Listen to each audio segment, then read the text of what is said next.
Let's venture into the mind of a serial killer in today's installment of The Countdown.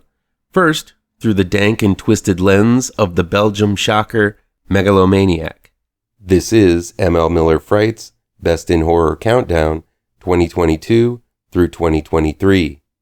Counting down the best in horror within the window of October 1st, 2022 through September 30th, 2023. Number 10. Megalomaniac was released on September 8th, 2023. It's available on demand from Dark Star Pictures.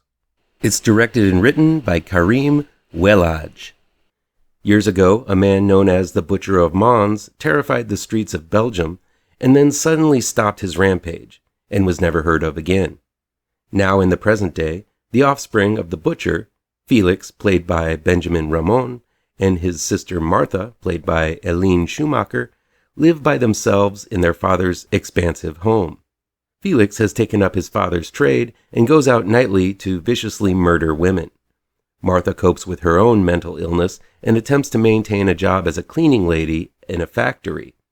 While she knows about her brother's nighttime activities, Martha has her own issues to deal with as she is being abused sexually by her co-workers.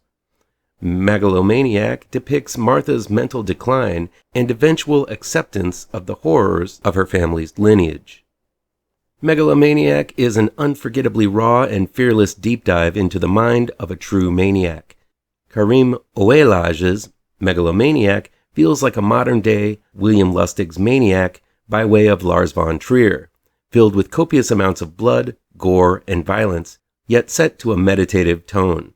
The highly stylized scenes of bloody murder are accompanied by tribal drums, shredding guitar feedback, and Tuvan throat chanting, making each brutal blow feel like a religious experience.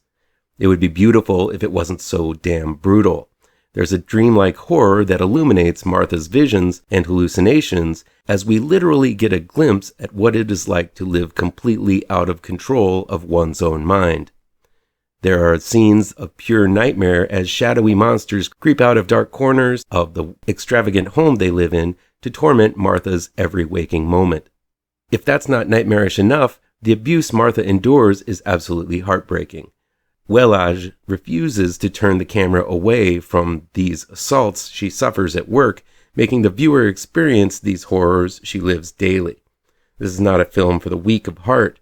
It's a stark look at the horrors of life and how these horrors affect one very fragile mind. Aside from the artsy way the violence is depicted, Megalomaniac is also thorough in making Martha filled with flaws herself, taking out the frustrations she has with her life on others who are weaker than her.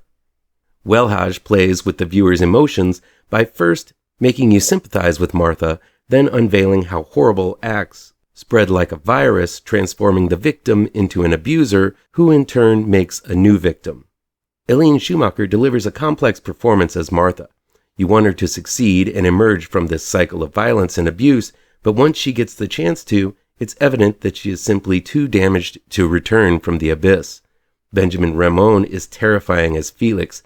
Eyebrowless and pale as the moon, Felix is an emotionless monster doling out violence in explosive and terrifying accuracy.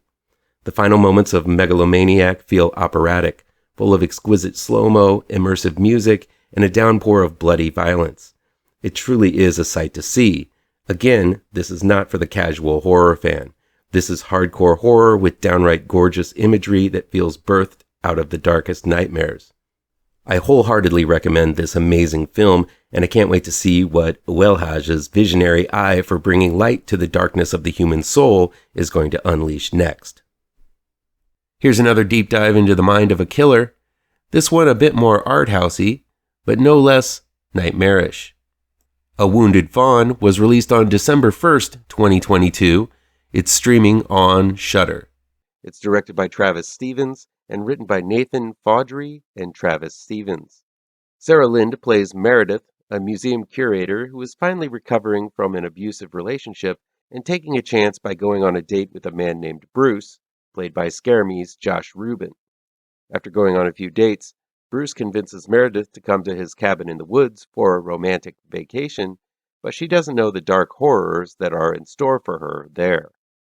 I'm just going to keep things vague, as I think any more about the plot is going to ruin some of the fun of A Wounded Fawn. While the trailer gives it away, and I suggest you avoid it before you watch this film, I'll keep mum about what horrors Meredith encounters, but I will tell you that they are effectively creepy and disturbing. And that's a good way of describing the wild ride you're going to be taking if you watch A Wounded Fawn. Like any art piece Meredith helps curate at her museum, the story itself has metaphorical depth and isn't afraid to get nightmarish and surreal in order to convey its message. It's that attention to art and fearlessness to head down uncharted paths that makes this film memorable and unique. While I wasn't the biggest fan of Girl on the Third Floor, I loved Jacob's Wife for what it was. But writer-director Travis Stevens really outdoes himself with this new film. There's a power to the imagery and themes going on that might look familiar to those who are fans of the horror genre, but he makes it all look and feel vastly different and downright refreshing. The performances by the two leads help sell what is in some ways a typical cautionary tale mixed with the tale of redemption. Sarah Lind is marvelous as Meredith, who teeters on the edge of whether or not she really likes Bruce. She conveys this trepidation well, finding things to both like and be wary of in some very simple gestures. Of course, this being a horror movie, these feelings of caution are right on the money, and in very little time, Lind makes her likable and relatable, despite the fact that she doesn't listen to her gut feelings. Josh Rubin was fantastic in Scare Me and showed a lot of prowess behind the camera on Werewolves Within.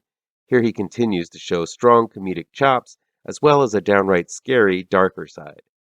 While the tone of this film is kind of all over the place, it follows Bruce's shifting demeanor from harmless to threatening, from comical to diabolical, from charming to downright evil.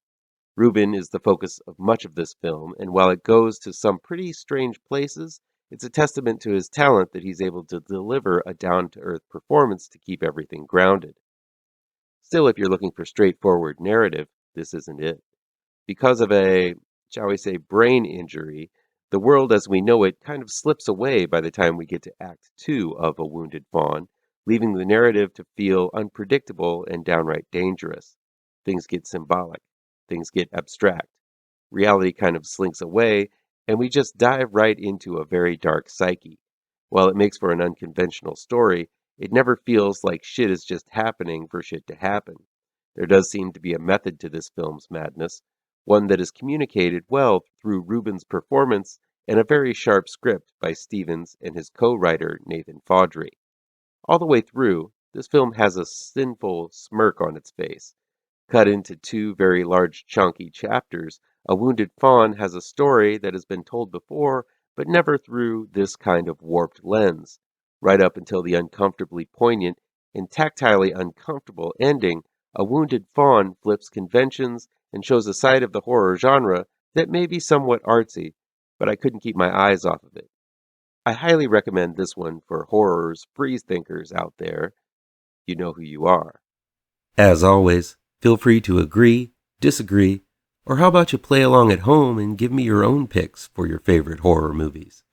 It's October, so let's talk horror. Come back tomorrow for the next level in the Best in Horror Countdown. Be sure to hit all of those pertinent bells and whistles down below, and you'll never miss a post. Happy Halloween, folks.